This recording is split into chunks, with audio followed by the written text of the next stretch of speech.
स्वस्थ होंगे, खुश होंगे और अपनी पढ़ाई भी अच्छे से कर रहे होंगे। तो जैसा कि आप सभी जानते हैं, मैं हूं आपकी हिंदी की अध्यापिका और मैं स्वागत करती हूं आप सभी का आईसीटी वर्चुअल क्लासरूम में। और आज हम पढ़ेंगे क्लास 7th की हिंदी। क्लास 7th की हिंदी में जैसे कि आप लोगों को पता है कि हमारा व्याकरण का खंड चल रहा है और व्याकरण के खंड में हम संज्ञा के बारे में पढ़ रहे थे और पिछले 2 सेशंस में हमने संज्ञा के भेदों को भी जान लिया है। और संज्ञा के भेदों को जानने के बाद आज हम संज्ञा भाववाचक संज्ञा शब्द बनाना सीखेंगे। अगर आपने कॉपी में लिखा है, अगर आप लिख रहे थे साथ के साथ कॉपी में, तो आप देख सकते हैं कि लास्ट जो हमारा पिछले सेशन का पॉइंट था, जो हमने छोड़ा था, वो था भाववाचक संज्ञा शब्द बनाना। तो भाववाचक संज्ञा हम किस प्रकार बनाएंगे ये हम सीखेंगे। और मैंने आप लोगों को बताया था कि हम भाववाचक संज्ञा को 5 तरीके से बना सकते हैं। 5 प्रकार के जो शब्द होते हैं उनसे हम भाववाचक संज्ञा शब्द बना सकते हैं। तो स्मार्ट बोर्ड की तरफ चलेंगे और यहीं पर हम सीखेंगे भाववाचक संज्ञा शब्द बनाना। अपनी कॉपी, पेन, पेंसिल अपने साथ ले लीजिए और फटाफट जैसे ही मैं आपको समझाती जाती हूँ, जैसे ही बताती जाती हूँ, तो आप ऐसे ऐसे साथ में लिखते जाइए। तो चलते हैं स्मार्ट बोर्ड की तरफ, शुरू करते हैं आज का सेशन। तो जैसे कि मैंने आप लोगों को कहा, पिछले सेशन में हमने सीखा था कि हम भाववाचक संज्ञा किस प्रकार बनाएंगे। तो सबसे पहले हम डालेंगे भाववाचक संज्ञा की रचना। हम भाववाचक संज्ञा की रचना किस प्रकार करेंगे, भाववाचक संज्ञा शब्द की रचना किस प्रकार करेंगे, ये हम यहाँ पर देखेंगे। और मैंने आपको बताया था कि भाववाचक जो संज्ञा शब्द होते हैं वो 5 प्रकार से बनाए जाते हैं। भाववाचक संज्ञा शब्द 5 प्रकार से बनाए जाते हैं। सबसे पहले जातिवाचक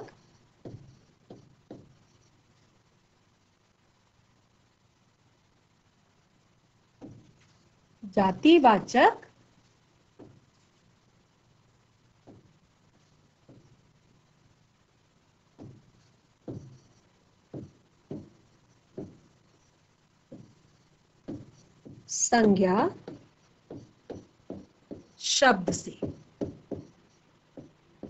नंबर 2 सर्वनाम शब्दों से।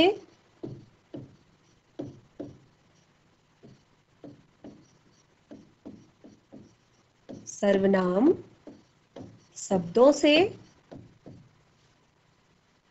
नंबर 3 क्रिया शब्दों से।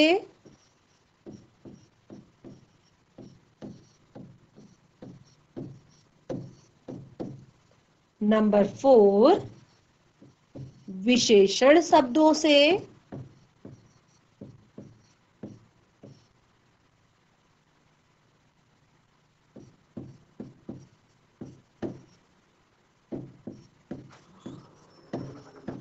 नंबर 5 अव्यय से।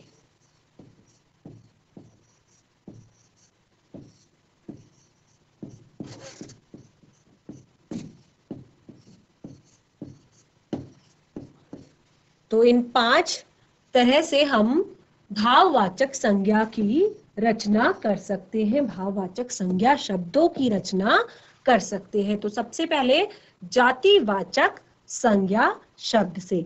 तो जातिवाचक संज्ञा हम पहले पढ़ चुके हैं कि जातिवाचक संज्ञा किसे कहते हैं। जातिवाचक संज्ञा शब्द वे होते हैं जो किसी एक चीज के बारे में ना बोलकर संपूर्ण जाति का बोध कराते हैं। किसी एक पर्टिकुलर चीज का नाम ना लेकर, अगर किसान, ये क्या है, सभी किसानों के बारे में बात की जा रही है। अध्यापक, सभी अध्यापकों के बारे में बात की जा रही है। छात्र, किसी एक का नाम नहीं लिया है, सभी छात्रों के बारे में बात की जा रही है। शहर, किसी एक पर्टिकुलर शहर का नाम नहीं लिया है, सभी शहरों के बारे में बात की है। पुस्तक, तो किसी एक पुस्तक का नाम नहीं लिया है जो स्पेसिफिक हो, सभी पुस्तकों को हम पुस्तक ही कहते हैं।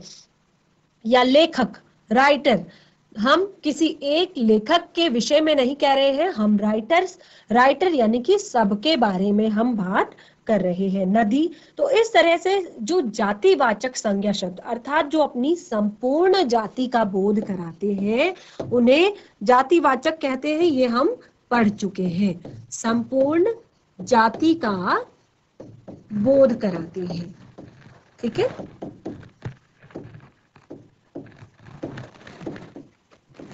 जो अपनी संपूर्ण जाति का बोध कराते हैं, जातिवाचक संज्ञा शब्द उनको कहते हैं। सर्वनाम किसे कहते हैं? सर्वनाम शब्दों से, सबसे पहले जातिवाचक संज्ञा शब्दों से, फिर सर्वनाम शब्दों से। तो संज्ञा हमने पढ़ लिया है, सर्वनाम नहीं पढ़ा है, लेकिन सर्वनाम पिछली कक्षाओं में आपने जरूर पढ़ा होगा, क्योंकि काफी जब हम 4th 5th में होते हैं तभी से हमारी व्याकरण बहुत अच्छे से शुरू हो जाती है हमारे पाठ्यक्रम में। तो संज्ञा सर्वनाम हम तभी पढ़ लेते हैं। तो संज्ञा के स्थान पर बोले जाने वाले शब्दों को सर्वनाम कहते हैं। अर्थात जैसे मोहन लिख रहा है, और फिर मोहन लिख रहा है, जो सेंटेंस है इसमें मोहन क्या है? संज्ञा है। मोहन क्या है? संज्ञा है। वह बहुत सुंदर लिखता है। मोहन लिख रहा है, दूसरा वह बहुत सुंदर लिखता है। तो वह अर्थात मोहन की जगह पे हमने जो शब्द प्रयोग किया है, अर्थात संज्ञा की जगह पर हमने जो शब्द प्रयोग किया है उसे हम सर्वनाम कहते हैं। तो संज्ञा के स्थान पर प्रयोग होने वाले शब्दों को सर्वनाम कहते हैं। तो सर्वनाम शब्दों से हम किस प्रकार से भाववाचक संज्ञा शब्द बनाएंगे? जैसे वह, और किसी भी शब्द के किसी भी किसी भी संज्ञा या सर्वनाम संज्ञा का जो भी हम उपनाम देंगे, संज्ञा को हम जिस भी दूसरे नाम से बुलाएंगे, संज्ञा के स्थान पर जो हम बोलेंगे उनके द्वारा हम किस प्रकार भाववाचक संज्ञा शब्द बनाएंगे, ये हम यहाँ पर सीखेंगे। आगे क्रिया शब्दों से। क्रिया शब्द क्या होते हैं? क्रिया, जिस शब्द से हमें किसी काम के होने का पता चलता है, जिससे हमें पता चलता है कि कुछ काम हो रहा है, अर्थात कोई भी क्रिया हो रही है, जैसे पढ़ना, लिखना, गाना, सोना, खाना। तो सारे इस प्रकार के शब्द जो है ये बता रहे हैं कि हाँ कोई ना कोई क्रिया हो रही है। तो इसी प्रकार के क्रिया शब्दों से भी हम भाववाचक संज्ञा शब्द बना सकते हैं। अगला है विशेषण। अब ये विशेषण शब्द क्या होते हैं? तो संज्ञा की विशेषता बताने वाले शब्दों को विशेषण कहते हैं। जो संज्ञा शब्द की विशेषता बताते हैं उन शब्दों को विशेषण कहते हैं। अर्थात आगरा बहुत सुंदर नगर है। आगरा बहुत सुंदर नगर है। सीता बहुत अच्छा नाचती है। गीता बहुत अच्छा लिखती है। इस तरह विशेषता बताने वाले शब्दों को हम विशेषण कहते हैं। तो विशेषण शब्दों से हम किस प्रकार भाववाचक संज्ञा शब्द बनाएंगे, ये भी हम इसमें सीखेंगे। आगे है अव्यय शब्द। अव्यय शब्द क्या होते हैं? अव्यय शब्द मैंने आपको बताया था कि अव्यय शब्दों को ही अविकारी शब्द भी कहा जाता है। अव्यय शब्दों को ही अविकारी शब्द भी कहा जाता है, अर्थात जिसमें कोई भी परिवर्तन नहीं होता, कोई भी चेंज नहीं आता। उनको हम किसके आधार पर कोई चेंज नहीं आता? लिंग के आधार पर चेंज नहीं आता, वचन के आधार पर परिवर्तन नहीं आता, काल के आधार पर परिवर्तन नहीं आता। तो इस प्रकार के शब्दों को अविकारी शब्द या अव्यय शब्द कहते हैं। और अव्यय शब्दों से हम किस प्रकार भाववाचक संज्ञा शब्द बनाएंगे वो भी हम इसमें सीखेंगे। तो 5 तरीके से हम भाववाचक संज्ञा शब्द बना सकते हैं। तो सबसे पहले हम शुरू करेंगे कि जातिवाचक संज्ञा से हम किस प्रकार से भाववाचक संज्ञा बनाएंगे। सबसे फर्स्ट हम लिखेंगे जातिवाचक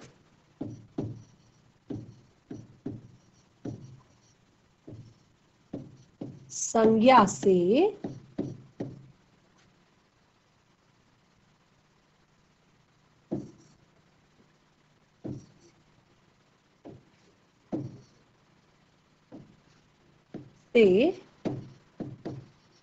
भाववाचक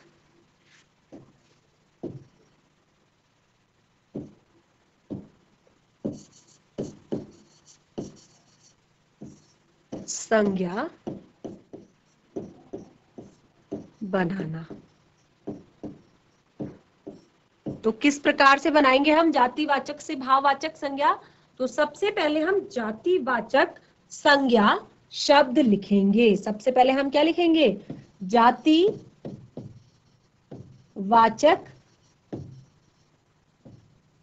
संज्ञा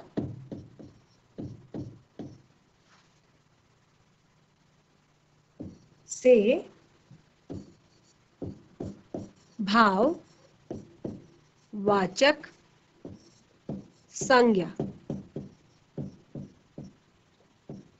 भाववाचक संज्ञा सभी को पता है, जिसमें हम व्यक्ति के, वस्तु के गुण, दोष, धर्म, गुण, दोष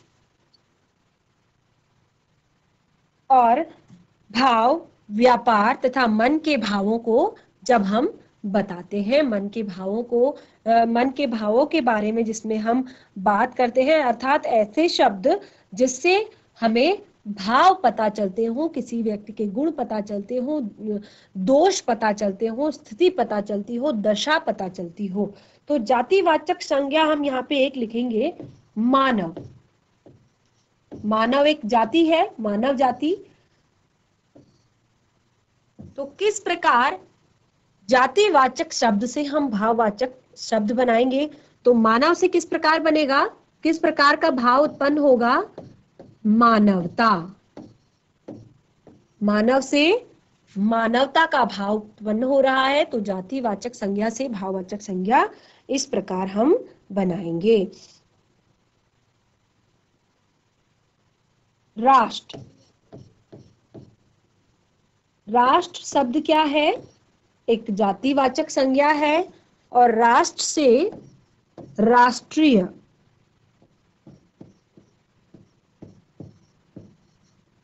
या राष्ट्रीयता का भाव पैदा होगा या राष्ट्रीयता का भाव बनेगा।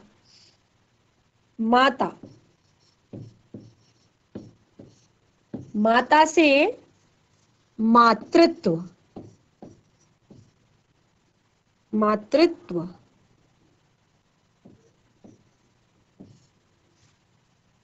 अगला है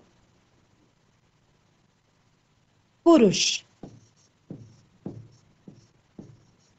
जाति है, किस तरह का भाव होगा? पौरुष। सज्जन।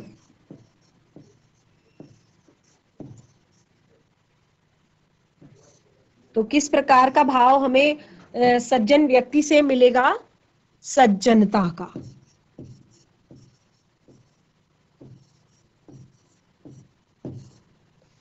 तो इस तरह के आप और भी एग्जाम्पल और भी उदाहरण आप लिख सकते हैं, जैसे मानव का मानवता, राष्ट्र का राष्ट्रीयता, माता का मातृत्व, पुरुष का पौरुष, सज्जन का सज्जनता। ठीक है। तो कुछ मैं आप लोगों को दे देती हूँ एग्जाम्पल, जिससे आप करके लेकर आएंगे, खुद करेंगे।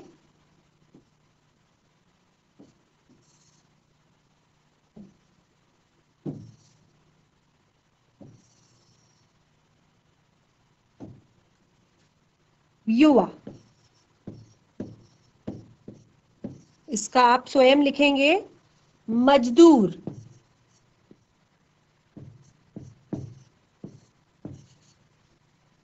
बचपन, सॉरी लड़का,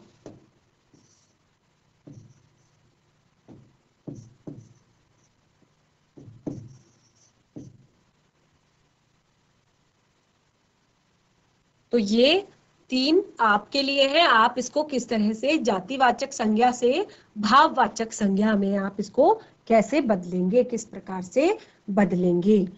आगे बढ़ते हैं। आशा करती हूँ कि आप लोगों को ये समझ में आ रही होंगी चीजें कि जातिवाचक संज्ञा से हमें भाववाचक संज्ञा में बदलना है। जातिवाचक संज्ञा से हम भाववाचक संज्ञा शब्द किस प्रकार बना सकते हैं। जैसे मानव है तो मानव से मानवता का भाव प्रकट हो रहा है, राष्ट्र से राष्ट्रीयता का भाव उत्पन्न हो रहा है, युवा है तो यौवन का भाव उत्पन्न हो रहा है, मजदूर है तो मजदूरी का भाव उत्पन्न हो रहा है। आगे बढ़ेंगे। सर्वनाम शब्दों के द्वारा, सर्वनाम शब्दों के द्वारा हम भाववाचक संज्ञा शब्द बनाएंगे। नंबर 2, सर्वनाम शब्दों के द्वारा, शब्दों द्वारा भाववाचक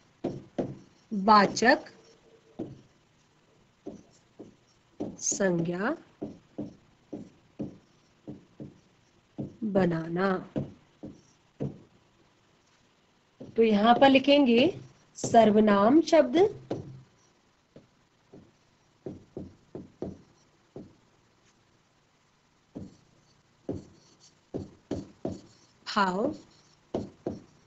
भाववाचक संज्ञा शब्द। तो सर्वनाम शब्दों से किस प्रकार हम भाववाचक संज्ञा बनाएंगे। जैसे अपना,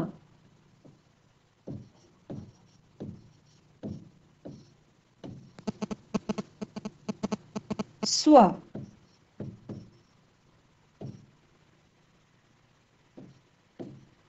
मम,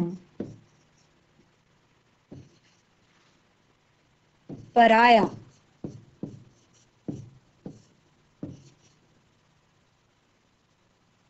सर्व।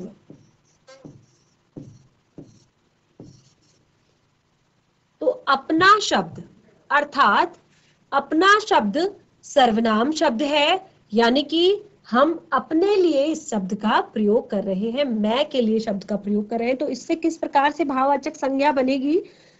अपनापन, एक भाव है अपनेपन का। स्व अर्थात अपना, स्व संस्कृत में कहते हैं तो स्व स्वत्व अर्थात हमारा स्वयं का। मम, मम अर्थात मेरा, तो किस प्रकार का भाव निकलेगा, ममत्व। पराया, पराये के लिए पराया पन।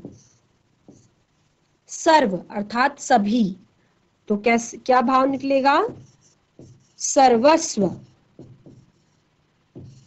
तो इस प्रकार हम सर्वनाम शब्दों के द्वारा भी भाववाचक संज्ञा बना सकते हैं। तो कुछ एग्जाम्पल आप भी अपना यहाँ पर दे सकते हैं, कुछ एग्जाम्पल आप भी बता सकते हैं।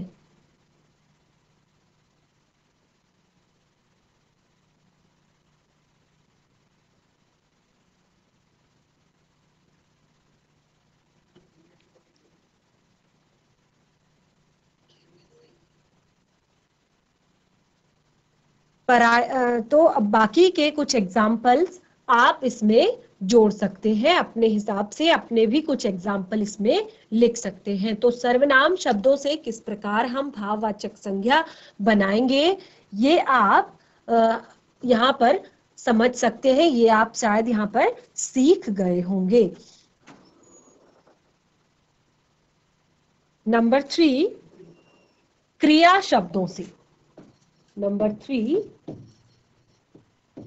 क्रिया शब्दों से भाव वाचक संज्ञा शब्द बनाना। तो क्रिया शब्दों से अब हम भाववाचक संज्ञा शब्द किस प्रकार बनाएंगे, ये हम सीखेंगे।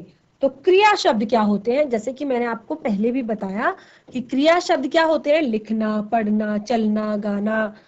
ठीक है, तो यहाँ पर लिखेंगे क्रिया, यहाँ पर लिखेंगे भाववाचक।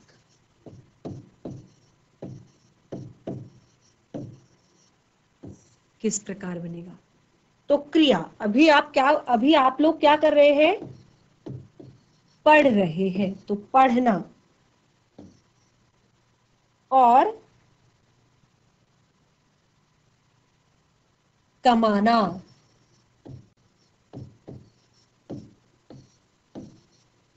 या सींचना,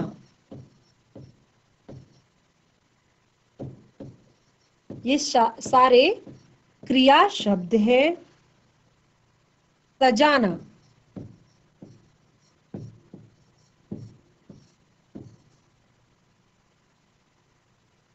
पहनना,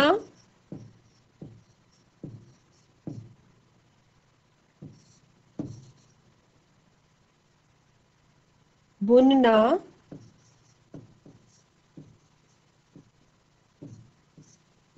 आदि। तो यहाँ पर ये सारे क्रिया शब्द हैं और इनको हमने भाववाचक में बदलना है। तो पढ़ना, पढ़ना का भाववाचक क्या होगा, पढ़ाई।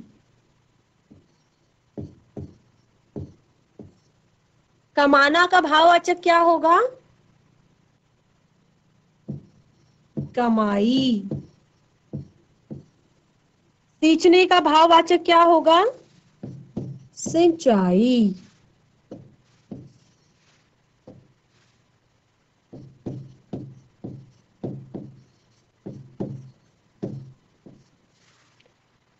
सजाना का भाववाचक क्या होगा,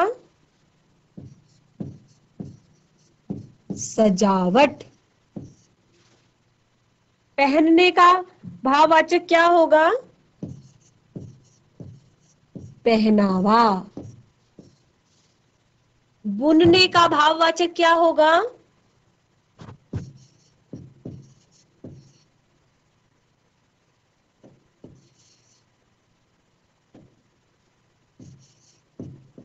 बुनाई।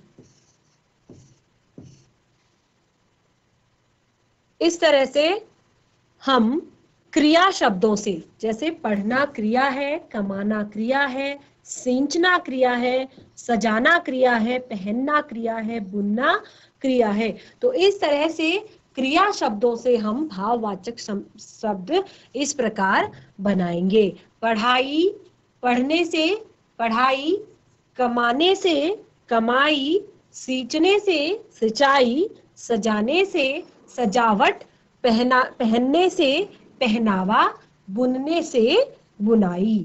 और भी बहुत सारे शब्द हम इसके लिख सकते हैं, जैसे कि पूजना, क्या हो सकता है, काटना।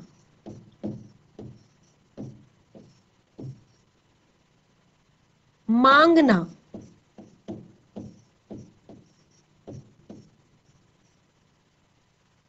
और थकना।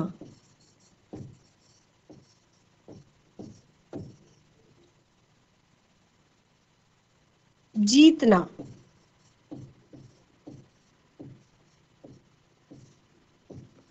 तो इन शब्दों के जो भाववाचक संज्ञा शब्द है वो आप स्वयं से बनाएंगे। सारे क्रिया शब्द हैं पूजना, काटना, मांगना, थकना, जीतना। तो इनके आप भाववाचक संज्ञा शब्द स्वयं से बनाएंगे। आगे बढ़ते हैं। नंबर 4, विशेषणों के द्वारा। नंबर 4, विशेषणों के द्वारा भाववाचक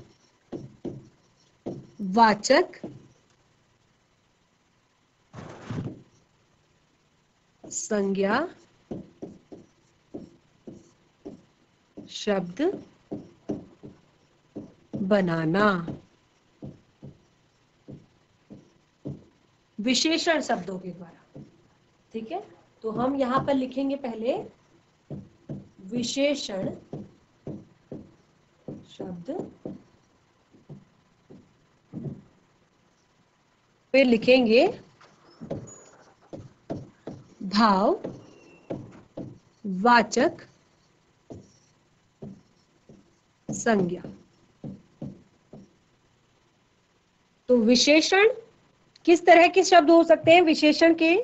जैसे होशियार या अच्छा, बहुत अच्छा है, अच्छा, बहुत गरम, उदास,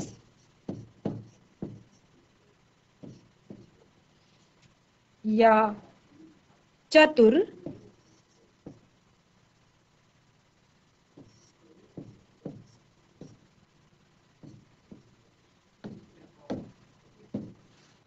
होशियार।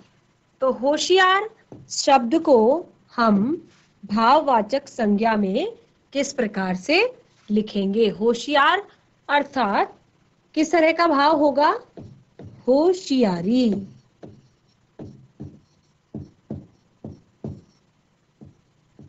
तो ये एक भाववाचक संज्ञा शब्द बन गया।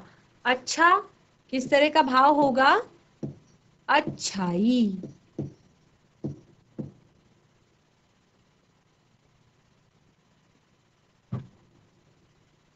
आगे गरम, तो किस तरह का भाव होगा? गर्मी। उदास किस तरह का भाव होगा? उदासी। चतुर, चतुराई। तो इस तरह से हम विशेषण शब्दों को भी भाववाचक संज्ञा शब्दों में बदल सकते हैं। विशेषण शब्दों से भी भाववाचक संज्ञा शब्द बना सकते हैं। जैसे होशियार, वह पढ़ने में बहुत होशियार है, लेकिन भाव कैसा है? होशियारी का। वह बहुत अच्छा लड़का है। तो अच्छा क्या है? भाव है, अर्थात अच्छाई का भाव। गरम, आज का दिन बहुत गरम है, अर्थात भाव कैसा है? गर्मी का भाव है। तुम क्यों उदास बैठे हो? अर्थात भाव कैसा है? उदासी का। वह बहुत चतुर व्यक्ति है, तो उसके अंदर किस तरह का भाव है? चतुराई का। तो 4 तरीके से हमने भाववाचक संज्ञा शब्द जो है बनाना सीख लिया है। तो इस तरह से हम बहुत सारे और भी शब्द यहाँ पर बताएंगे जिनको आप स्वयं से एक बार करने की कोशिश करेंगे। खामोश, या फिर स्वस्थ या सभ्य।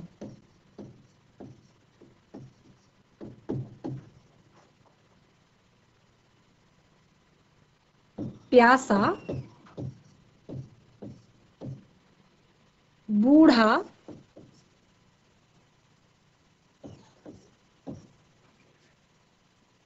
आदि। कटु।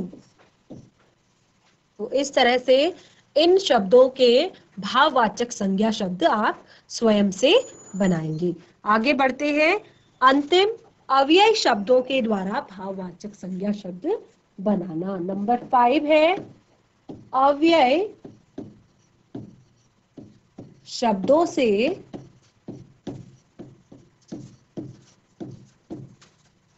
भाववाचक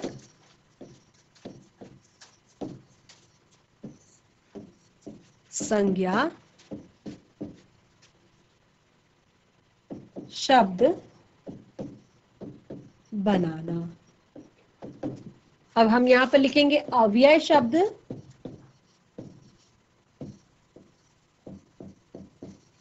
और फिर लिखेंगे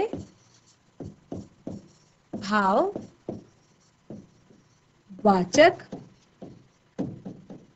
संज्ञा। तो किस तरह से हम अव्यय शब्दों से भाववाचक संज्ञा शब्द बनाएंगे? देखिए, अव्यय शब्द जैसे ऊपर, तो किस तरह का भाव होगा? दूर। शीघ्र,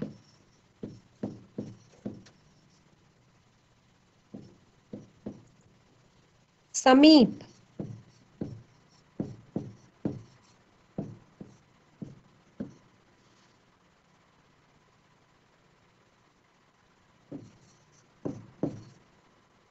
नीच। नीच या नीचे हम इसको लिख सकते हैं। धिक। तो जिस तरह ये शब्द जो है अव्यय शब्द है, और अव्यय शब्दों के बारे में मैंने आपको बताया, अव्यय शब्द अविकारी शब्द जो होते हैं वो एक ही प्रकार के शब्द होते हैं जो अपने आप को किसी भी परिस्थिति में परिवर्तित नहीं करते हैं, अपने रूप को ज्यों के त्यों हर जगह बनाए रखते हैं। तो ऊपर का भाव होगा ऊपरी, दूर का भाव होगा दूरी,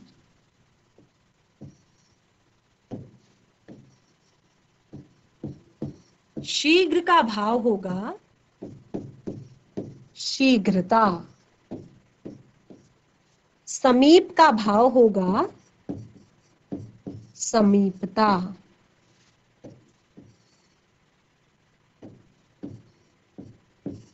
नीच का भाव होगा नीचता। ठीक है, तो इस तरह के और भी शब्द आप हमें बता सकते हैं जो कि अव्यय शब्द हैं और जिनसे भाववाचक संज्ञा शब्द बनाया जा सकता है। तो आज हमने बहुत सारी चीजें सीखी। 5 तरीके से हमने भाववाचक संज्ञा शब्द बनाना सीखा। सबसे पहले हमने भाववाचक संज्ञा शब्द बनाना सीखा जातिवाचक संज्ञा शब्दों से। फिर हमने सीखा जातिवाचक संज्ञा से भाववाचक संज्ञा शब्द कैसे बनाते हैं। उसके बाद हमने सीखा सर्वनाम शब्दों से किस प्रकार से भाववाचक संज्ञा शब्द बनाए जाते हैं। उसके बाद हमने सीखा कि क्रिया शब्दों से हम किस प्रकार भाववाचक संज्ञा शब्द बनाएंगे। उसके बाद विशेषणों से किस प्रकार भाववाचक संज्ञा शब्द बनाएंगे, और अंत में अव्यय शब्दों से किस प्रकार से भाववाचक संज्ञा शब्द बनाएंगे। तो आज का जो ये सेशन है, ये हमारा यहाँ पर आज की जो ये टॉपिक है, ये हमारा यहाँ पर कंप्लीट हो गया है।